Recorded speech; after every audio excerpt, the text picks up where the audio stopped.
Is it true that you would have to eat 20 of today's apples to get the same amount of nutrition as the apples in 1950? This article is currently the best information that we have on the subject. They assess the differences in micronutrients between 1950 and 1999 in 43 different varieties of crops. For 7 of the nutrients, there were no statistically significant changes, and for 6 of them, there did appear to be declines between 6% and 38%.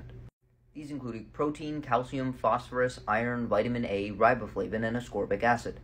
With that being said, the conclusions that the authors came up with is that this is probably not due to a decline in soil quality, rather just differences in the variety of fruit that we are consuming today versus in 1950, indicating the crops measured in 1999 may have simply needed less micronutrients to fully mature compared to the ones in 1950.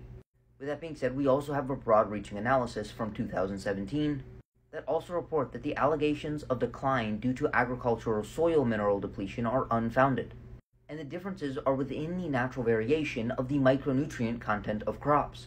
For example, in the most extreme scenario, decreases in copper range between 34 and 81%. However, the natural variation for copper inside of different crops is between 1,400 and 20,000%, indicating this decline is simply within the natural variation of differences in copper within the crops we are consuming.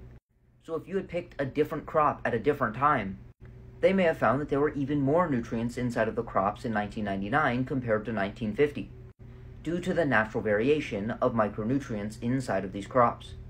And the last thing I mention is that if you do consume the recommended daily intake of fruits and vegetables, there are more than enough micronutrients to get adequate nutrition, given that you get the other micronutrients that are not found in high quantities inside of fruits and vegetables, regardless of what year they are actually picked in, from other sources. With that being said, despite many of the false accusations on the internet about soil declines and micronutrient deficiencies found inside of today's crops, there isn't substantial evidence supporting these claims. With that being said, if you would like an individualized approach to your nutrition and lifestyle to optimize your health, energy, and body composition, send me a DM to sign up for coaching.